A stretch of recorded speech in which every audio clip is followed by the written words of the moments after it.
Hi everybody, मी विनोद Sonawane. 9th standard physics आपण third लेसनचं exercise discuss करत आहोत. आज आपण एक्झरसाइजचे राहिलेले प्रश्न डिस्कस करणार आहोत.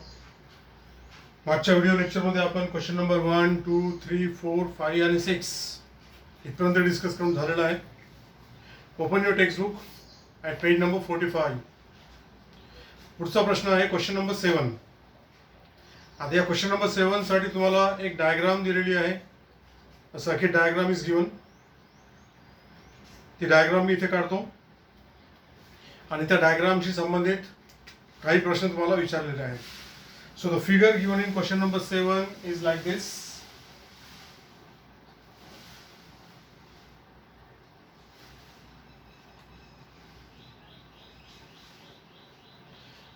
हे दोन रेजिस्टर्स आहेत, R1 आणि R2, आणि या ठिकाणी एक स्विच तुम्हाला दिलेला आहे, दॅट इज स्विच S1.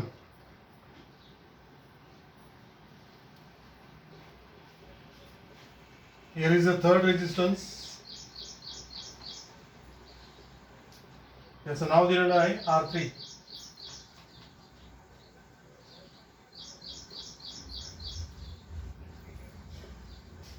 एक चौथा रेजिस्टन्स या ठिकाणी आहे,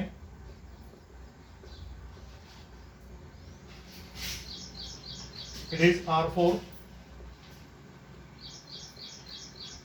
इथे एक सेल दाखवलेला आहे,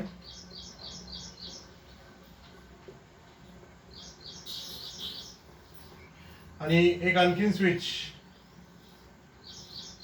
या R4 ला पॅरलल मध्ये कनेक्टेड आहे या ठिकाणी, and that is switch S2. अशा प्रकारची ही सर्किट डायग्राम आहे.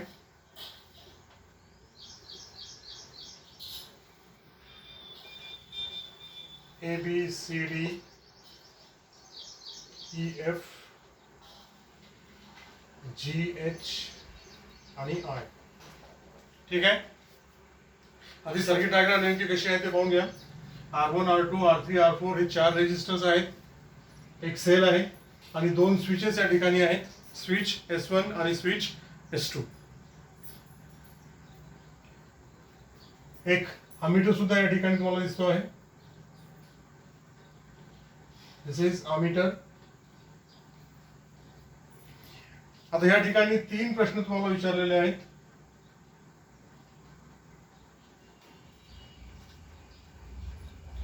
Discuss the current flowing in the circuit in the following cases. 3 परिस्थितींमध्ये किंवा 3 केसेसमध्ये या सर्किट मधून फ्लो होणारा जो करंट आहे तो आपल्याला डिस्कस करायचा आहे. त्या 3 केसेस तुम्हाला दिलेल्या आहेत, केस ए, केस बी आणि केस सी. प्रश्नामध्ये या तिन्ही केसेस आहेत. केस ए आहे, both S1 S2 are closed. दोन्ही स्विचेस S1 आणि S2 बोथ आर क्लोज्ड. इथे एक महत्वाचा पॉइंट तुम्हाला लक्षात ठेवावा लागेल. Whenever the switch is closed, current is passing, current is going to pass. म्हणजे जेव्हा तो स्विच क्लोज असेल तेव्हा त्या पर्टिक्युलर ब्रांच मधून करंट जाणार आहे किंवा जातो, आणि जेव्हा तो स्विच ओपन असेल तेव्हा त्या पर्टिक्युलर ब्रांच मधून करंट जाणार नाही. तर या ठिकाणी बघा, इथे म्हटलेलं आहे की दोन्ही switches S1 S2 they are closed. आता सर्किट मध्ये इमॅजिन करा की हा S1 आणि S2 या दोघांना जर आपण क्लोज केलं, मी इथे सध्या करतोय क्लोज, मग या सर्किट मधून जाणारा करंट हा कसा असेल, तर हे तुम्हाला व्हर्बली डिस्कस करायचं आहे किंवा व्हर्बली डिस्क्राइब करायचं आहे. When both S1 S2 are closed, battery से जो करंट निकलेगा that passes through R3. इथून करंट निघेल तो R3 मधून जाणार आहे, B पॉइंट पर्यंत तो येईल. आता S1 क्लोज असल्यामुळे R1 R2 हे दोन्ही रेजिस्टर्स पॅरलल मध्ये आहेत, तर R3 मधून आलेला जो करंट आहे तो या ठिकाणी दोन पार्ट्स मध्ये डिवाइड होणार आहे. R3 मधून आलेल्या करंटचा काही भाग R1 मधून जाणार आहे आणि उरलेला भाग R2 मधून जाणार आहे. आता R1 मधून किती करंट जाईल आणि R2 मधून किती करंट जाईल, that depends upon value of the resistors R1 R2. इथे आपल्याला R1 R2 च्या व्हॅल्यूज दिलेल्या नाहीत, तरी आपण असं म्हणू शकतो की the current generated by the battery passes through R3, तो करंट बी पॉइंट पर्यंत येणार आहे आणि after B point the current gets divided in the inverse proportion of the resistors R1 R2. याचा अर्थ असा होतो की इथून आलेला जो करंट आहे, या दोघांपैकी जो रेजिस्टन्स जास्त असेल तिथून कमी करंट जाईल आणि ज्या रेजिस्टन्सची व्हॅल्यू कमी असेल तिथून जास्त करंट जाणार आहे, कारण S1 क्लोज आहे. तो यहां से करंट आएगा, current passing through R3 passes through R1 R2 in the inverse proportion of R1 R2. आता इथून R1 R2 मधून गेलेला करंट पुन्हा या D पॉइंट मध्ये एकत्र होणार आहे आणि तो करंट मग इथे समोर जाणार आहे. That current passing through R1 R2 gets added and flows through DF. आता स्विच S2 क्लोज आहे, म्हणजे हा रेजिस्टन्स R4 शॉर्ट झालेला आहे किंवा त्या रेजिस्टन्सच्या दोन्ही एंड्स मध्ये अशा प्रकारे हा स्विच किंवा वायर आपण जॉईन केलेला आहे. तर इथून येणारा जो करंट आहे तो पूर्ण करंट या स्विच मधून जाणार आहे, R4 मधून जाणार नाही. So no current passes through R4. Current through R1 R2 gets added and that current passes through the cell and R3 again. अशा प्रकारे जो करंट फ्लो होणार आहे, सर्किट मधून जाणारा जो करंट आहे, त्याला आपण डिस्क्राइब करू शकतो. ठीक आहे. सेकंड कंडिशन, आता बी कंडिशन आहे की both S1 S2 are open. दोन्ही स्विचेस आता ओपन आहेत. ओपन म्हणजे ऑफ. आता इमॅजिन करा की या सर्किट मध्ये S1 आणि S2 दोन्ही स्विचेस ओपन आहेत. ओपन आहेत याचा अर्थ असा होतो की तो पर्टिक्युलर वायर त्या ठिकाणी ब्रेक झालेला आहे, तिथून करंट फ्लो होणार नाही.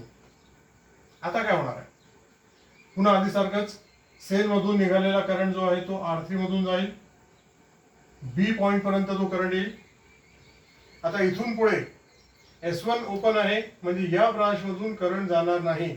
No current will pass through R2, म्हणजेच R3 मधून आलेला जो करंट आहे तो कंप्लीट करंट R1 मधून जाणार आहे.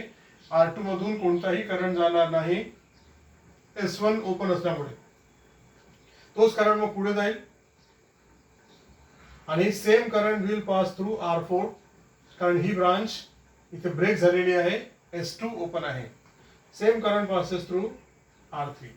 म्हणजे बोथ S1 S2 ओपन असताना सेलने जनरेट केलेला करंट R3 मधून जाईल, same current passes through R1 and same current passes through R4. म्हणजेच R3 R1 R4 तिघांमधून same current जाणार आहे.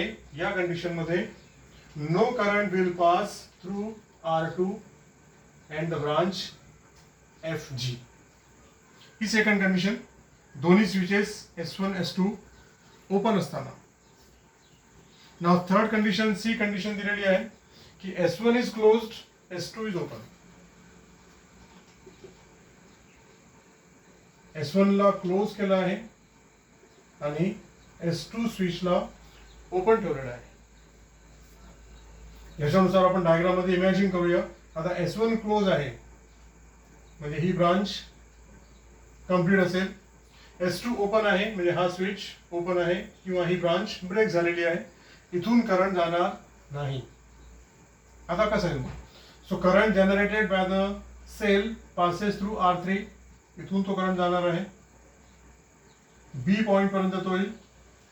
आता S1 क्लोज आहे म्हणून बी पॉइंटच्या पुढे आधी सांगितल्यानुसार तो करंट दोन पार्ट्स मध्ये डिवाइड होणार आहे. It will get divided in the inverse ratio of in the inverse proportion of the resistors R1 R2. मग काही करंट इथून जो करंट आलेला आहे त्याचा काही भाग R1 मधून जाईल, उरलेला भाग R2 मधून जाईल. कारण हे S1 क्लोज आहे. पुन्हा हे दोन्ही करंट्स इथे ऍड होतील आणि तो पूर्ण करंट R4 मधून जाणार आहे, कारण S2 ओपन असल्यामुळे इथून करंट जाणार नाही. अशा प्रकारे करंट पासेस थ्रू R3. बी पॉइंट नंतर दोन पार्ट्स मध्ये तो डिवाइड होतो, पुन्हा तो ऍड होतो आणि तो कंप्लीट करंट R4 मधून जातो. FG मधून करंट जाणार नाही, कारण स्विच S2 ओपन आहे. तर अशा प्रकारे आपण current passing through the circuit discuss करू शकतो. या तिन्ही कंडिशन्स मध्ये सर्किट मधून कसा करंट फ्लो होणार आहे ते आपण सांगू शकतो. ठीक आहे. Next question number 8. हा व्हिडिओ पॉज करून तुम्हाला हे आन्सर चांगल्या प्रकारे लिहून घ्यायचं आहे. आता क्वेश्चन नंबर 8 बघा. आधी प्रश्न काय आहे ते नीट समजून घ्या. 3 resistors X1, X2, X3 are connected in a circuit in different veg.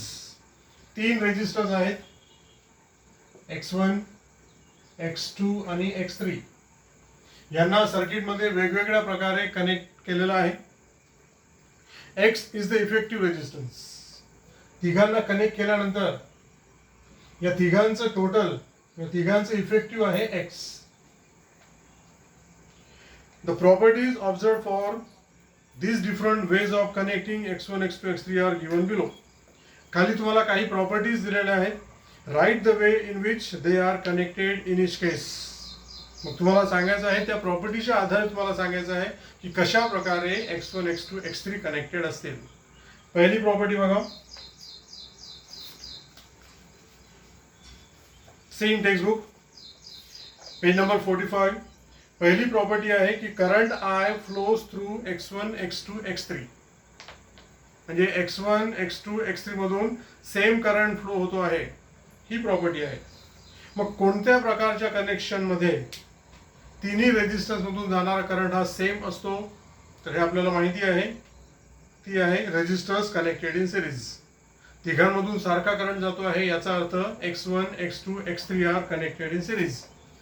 तर क्वेश्चन नंबर 8, त्याच्यामध्ये जी पहिली प्रॉपर्टी दिलेली आहे त्या आधारे आपण सांगू शकतो की X1, X2, X3 are connected in series. Second, B. X is larger than X1, X2 and X3. X म्हणजे इफेक्टिव्ह रेजिस्टन्स हा लार्जर आहे X1, X2, X3 पेक्षा. मग कोणत्या कॉम्बिनेशन मध्ये किंवा कोणत्या प्रकारच्या कनेक्शन मध्ये इफेक्टिव्ह रेजिस्टन्स हा प्रत्येकापेक्षा लार्जर असतो? याचा आन्सर आहे सिरीज. म्हणून क्वेश्चन नंबर सेकंड बीचं पण, क्वेश्चन नंबर 8 बीचं पण आन्सर आहे सिरीज, किंवा ते रेजिस्टर्स सिरीज मध्ये कनेक्टेड आहेत. सी आहे X is smaller than X1, X2, X3. Effective resistance हा X1, X2, X3 पेक्षा स्मॉलर आहे आणि असं होते पॅरलल मध्ये. तर सी चा आन्सर आहे in parallel. D, the potential difference across X1, X2, X3 is the same. कोणत्या कॉम्बिनेशन मध्ये प्रत्येक रेजिस्टन्सच्या अक्रॉस पोटेन्शियल डिफरन्स सेम राहते? तर आन्सर आहे पॅरलल. तर डी चा आन्सर आहे इन पॅरलल. ई आहे X equal to X1 plus X2 plus X3. हा फॉर्म्युलाच आहे इफेक्टिव्ह रेजिस्टन्स इन सिरीज. तर ई चा आन्सर आहे इन सिरीज आणि एफ चा आन्सर आहे इन पॅरलल, कारण पॅरलल कॉम्बिनेशन मध्ये इफेक्टिव्ह रेजिस्टन्सचा तो फॉर्म्युला आहे. मग याचा आन्सर कसं लिहायचं? तर फक्त तुम्हाला कशा प्रकारचं कनेक्शन असेल ते सांगायचं आहे. ए, बी, सी आणि डी. इथे तुम्हाला सांगायला एचा आन्सर आहे in parallel, sorry in series. B चा पण आन्सर आहे इन सिरीज.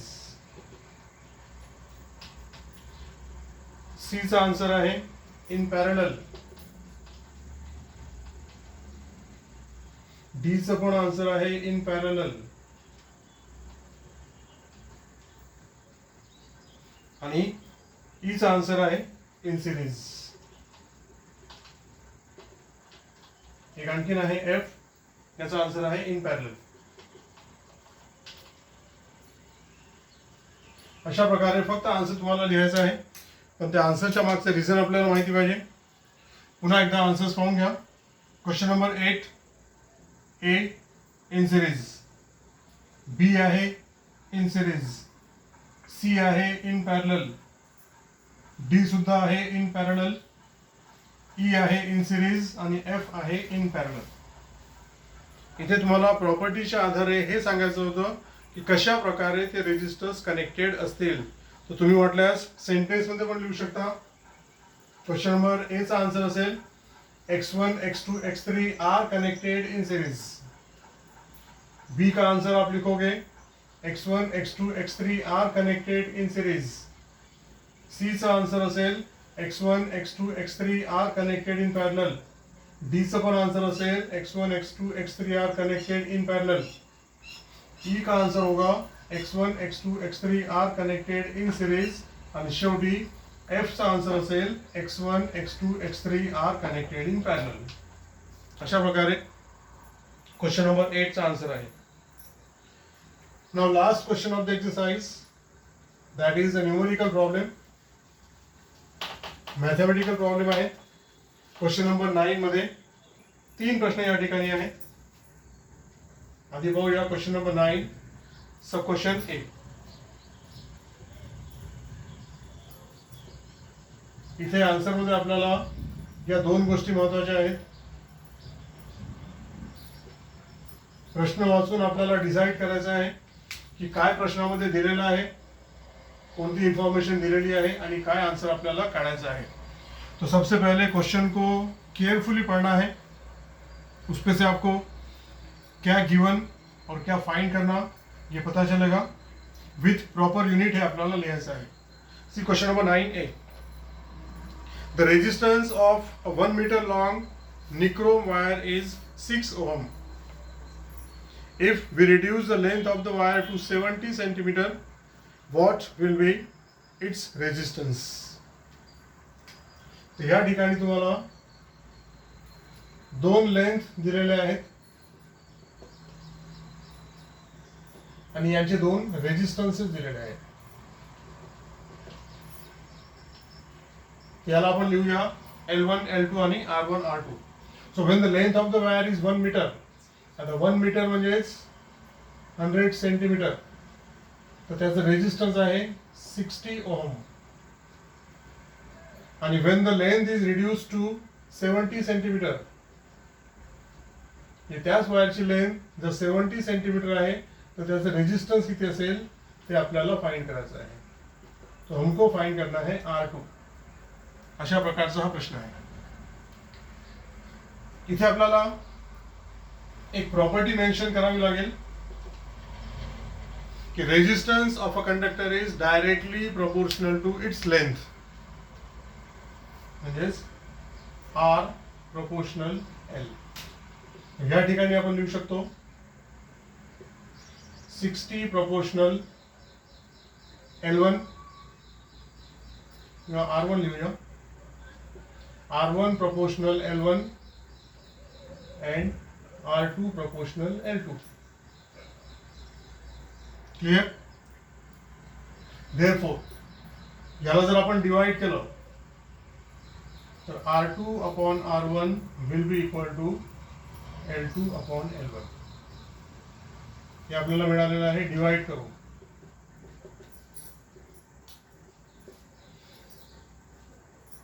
ये पहला रिलेशन और ये दूसरा रिलेशन, इसको हमने डिवाइड किया. तो याला वाटलं तुम्ही नंबर करा, नंबर 1 आणि हे नंबर 2. डिवाइडिंग 2 by 1 आपल्याला हे भेटेल R2 upon R1 equal to L2 upon L1. इथे व्हॅल्यूज टाका. R2 आपल्याला फाइंड करायचं आहे. R1 इज 60, L2 आहे 70 आणि L1 आहे 100.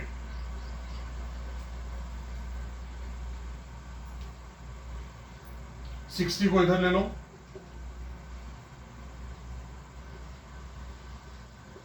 सिक्सटी इथे आल्यानंतर तो इंटू 60 होणार आहे. Now this 0 0 gets cancel and this 0 0 get cancel. Cancel केल्यानंतर काय राहिलेलं आहे तर 7 into 6 that is 42 ओहम. अशा प्रकारे आपला आन्सर आलेला आहे R2 इक्वल टू 42 ohms.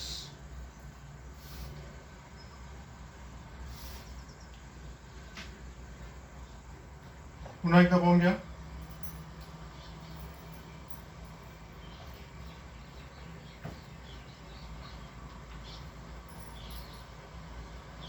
दोन लेंथ आणि दोन रेजिस्टन्सेस तुम्हाला दिले होते. प्रश्न असा आहे की when length of a conductor is 100 ohm, its resistance is 6 ohm. So what will be resistance when the length will be reduced to 70? The 60 च्या ठिकाणी 6 आहे. So let's correct it. R2 आपल्याला फाइंड करायचा आहे.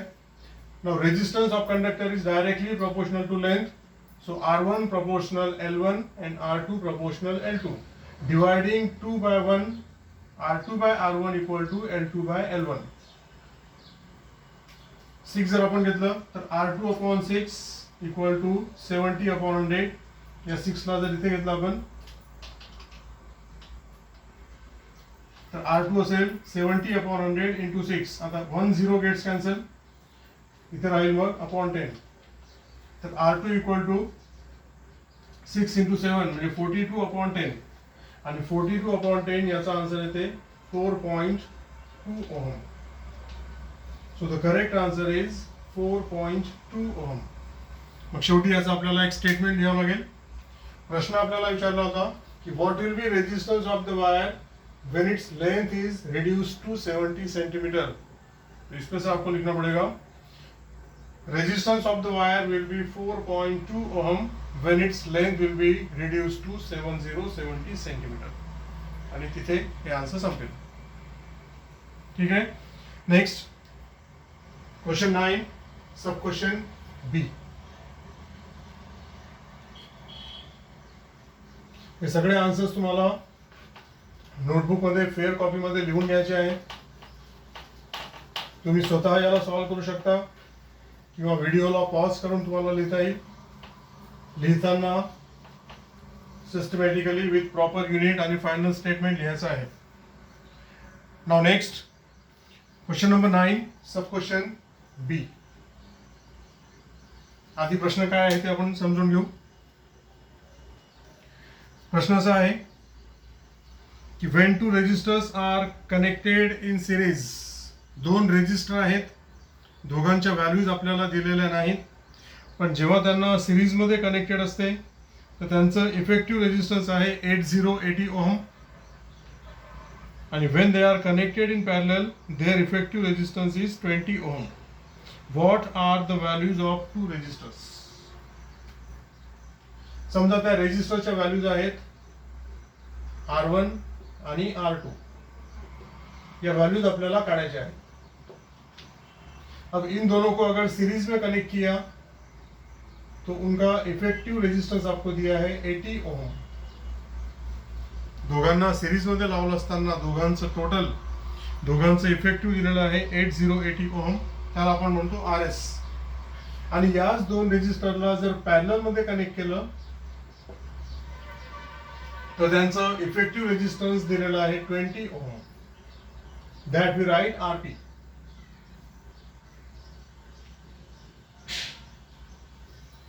म्हणजे या प्रश्नामध्ये तुम्हाला RS दिलेला आहे आणि RP दिलेला आहे. R1 R2 फाइंड करायचं. अशा प्रकारचा प्रश्न आहे. आता RS साठी काय फॉर्म्युला आहे तर in series RS is equal to R1 plus R2. Therefore 80 equal to R1 plus R2. याच्यावरून आपण R2 काढू शकतो. That will be 80 minus R1. याचं काम आपल्याला पुढे करणार आहे. आता पॅरलल साठी फॉर्म्युला वापरा. इन पॅरलल फॉर्म्युला आहे 1 upon RP is equal to 1 by R1 plus 1 by R2. So 1 by RP equal to इथे व्हॅल्यू जर टाकले आपण तर RP आहे 20. तर 1 by 20 इक्वल टू याला आपण क्रॉस मल्टिप्लाय करूया तर डिनॉमिनेटर असेल R1 R2 आणि न्यूमरेटर असेल R1 प्लस R2. यांच्याही व्हॅल्यूज आपण टाकू शकतो. तो 1/20 इक्वल टू R2. आता R2च्या ठिकाणी ही व्हॅल्यू घ्या, 80 minus R1 plus R1 upon आहे R1 इंटू R2. याला ब्रॅकेटमध्ये आपण जर व्हॅल्यू टाकली तर R2 आहे 80 मायनस R1. इथे न्यूमरेटरमध्ये plus R1 minus R1 that become 0. इथे राहणार आहे 80 अपॉन. आता या ब्रॅकेटला ओपन करा तर 80 R1 minus R1 square. Calculations कशा प्रकारे केले आहेत पाहून घ्या. आता याला क्रॉस मल्टिप्लाय करू आपण. 1 इंटू ही क्वांटिटी म्हणजे 80 R1 minus R1 square equal to 80 into 20. तर 80 इंटू 20 ते इथे 1600. या दोघांना इथे ट्रान्सफर करू आपण. इथे राहणार आहे 0. इथे आपल्याला भेटेल R1 square minus 80 R1 plus 1600. अशा प्रकारे आपल्याला एक क्वाड्रॅटिक इक्वेशन मिळालेलं आहे R1 मध्ये. आता या क्वाड्रॅटिक इक्वेशनला आपल्याला सॉल्व्ह करायचं आहे. फॅक्टरायझेशन मेथडने आपण करू शकतो किंवा याचे फॅक्टर्स आपण काढू शकतो. This is a perfect square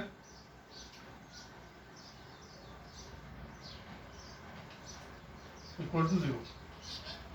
आता R1 मायनस 40 ब्रॅकेटचं स्क्वेअर जर आपण याला जर एक्सपांड केलं तर आपल्याला हे मिळते. मग ह्याच्या ठिकाणी आपण R1 मायनस 40 ब्रॅकेटमध्ये ब्रॅकेटचं स्क्वेअर लिहू शकतो. Taking square root R1 minus 40 equal to 0. याच्यावरून आपल्याला मिळेल R1 इक्वल टू 40. युनिट आहे ओम. अशा प्रकारे R1 ची व्हॅल्यू आपल्याला मिळालेली आहे. पहिला आन्सर आपला आला आहे. आता R2 जर तुम्हाला फाइंड करायचं असेल तर हे जे इक्वेशन 1 आहे ही व्हॅल्यू इक्वेशन 1 मध्ये पुट करायची आपल्याला. सो फ्रॉम इक्वेशन 1 R2 आहे 80 मायनस R1. R1 च्या ठिकाणी आपण 40 ही व्हॅल्यू जर टाकली तर हे सुद्धा आन्सर येणार आहे 80 मायनस 40 ओहम. हे आपलं सेकंड आन्सर आला आहे. Resistance R2. अशा प्रकारे R1 आणि R2 दोघांच्या व्हॅल्यूज आपल्याला सेम मिळालेल्या आहेत आणि प्रत्येकी व्हॅल्यू आहे 4040 ओहम. मग शेवटी आपल्याला याचं फायनल स्टेटमेंट लिहावं लागेल. The values of the resistors are 40 ohm and 40 ohm. अशा प्रकारचं हे न्यूमेरिकल आहे. पुन्हा एकदा पूर्ण आन्सर पाहून घ्या. कॅल्क्युलेशनचा भाग जो आहे एक क्वाड्रॅटिक इक्वेशन आपल्याला मिळालं होतं. त्याला आपण फॅक्टरायझेशन मेथडने सॉल्व्ह केलं आहे किंवा डायरेक्ट त्याचे आपण फॅक्टर्स लिहिले आहेत आणि त्याच्यावरून दोन आन्सर आपल्याला. पहिला आन्सर मिळालं R1 इक्वल टू 4040 ओहम. ती व्हॅल्यू इक्वेशन 2 मध्ये 1 मध्ये टाकून आपल्याला R2 फाइंड करता आला आहे and that R2 is again 4040 ohm. ठीक है. Now let's move on to the last question. Question number 9, sub question C.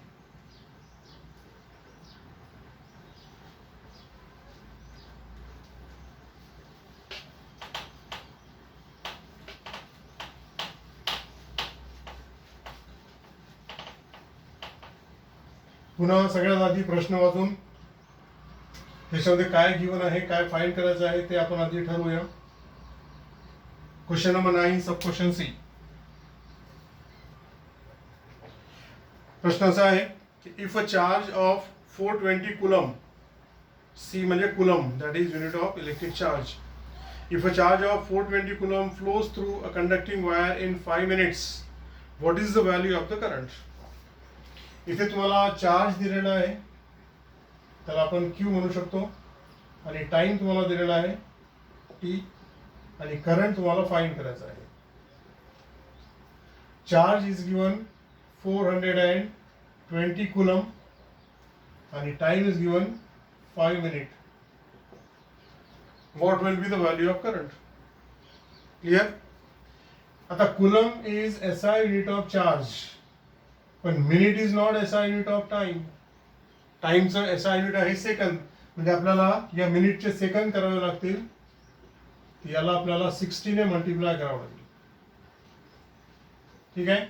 आता डायरेक्ट आपल्याकडे फॉर्म्युला आहे, current is equal to charge upon time. हा फॉर्म्युला हे आपल्याला माहिती पाहिजे. Current is charge upon time किंवा I equal to Q upon D. इथे व्हॅल्यूज टाकायच्या. Charge 420 upon time. आता टाइम मिनिट मध्ये इथे पुट करायचं नाही, सेकंद मध्ये जे आहे ते आपल्याला पुट करावं लागेल. So 5 multiplied by 60. कारण सगळ्या क्वांटिटीज सेम युनिट मध्ये असायला पाहिजे, SI युनिट मध्ये असायला पाहिजे. चार्ज जर कुलम मध्ये आहे तर time should be in second, म्हणून आपण 5 मिनिटचे सेकंद केले आणि ती सेकंडची व्हॅल्यू या ठिकाणी टाकलेली आहे. पुढचा भाग कॅल्क्युलेशनचा. 0 गेट कॅन्सल विथ 0. 6 आणि 42 याला डिवाइड करता येईल आपल्याला. 42 ला जर आपण 6 ने डिवाइड केलं तर 7चं आपल्याला माहिती आहे, म्हणजे इथे राहणार आहे I इक्वल टू 7/5. ठीक आहे. जर तुम्हाला डेसिमल फ्रॅक्शन मध्ये आन्सर हवं असेल तर 7 ला 5 ने डिवाइड करा, ते आन्सर येणार आहे 1.4 एम्पियर. अशा प्रकारे the current through the circuit किंवा current through the conductor will be 1.4 ampere. This is the answer. मग शेवटी आपल्याला एक फायनल स्टेटमेंट याचं लिहावं लागेल. प्रश्न आपल्याला विचारला होता की what is the value of the current. मग आपलं फायनल स्टेटमेंट असेल the value of the current is 1.4 ampere. Capital A म्हणजे ampere. It is SI unit of electric current. So this is the last sub question of question number 9. अशा प्रकारे आपण या लेसनचं complete exercise इथे discuss करून झालं आहे. हे सगळे आन्सर्स आणि हे सगळे न्यूमेरिकलचे सोल्युशन्स तुम्हाला तुमच्या फेअर कॉपीमध्ये लिहायचे आहेत. व्हिडिओ पाहून तुम्ही लिहू शकता, व्हिडिओ पॉज करून तुम्ही लिहू शकता, किंवा शक्य असेल तर एकदा समजून घ्या, एकदा पाहून घ्या, त्याच्यानंतर स्वतः तुमच्या मनाने तुम्ही लिहिलं तरी चालेल. आता टेक्स्टबुकमध्ये काही प्रॉब्लेम्स सॉल्व करून दिलेले आहेत. एक्झाम्पल पेज नंबर 42 वरती आहे, पेज नंबर 40 वरती आहे.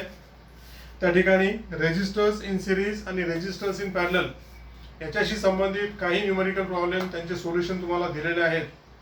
ते तुम्हाला वाचायचं आहे, चांगल्या प्रकारे समजून घ्यायचं आहे आणि ते सुद्धा तुम्हाला तुमच्या फेअर कॉपीमध्ये लिहायचं आहे.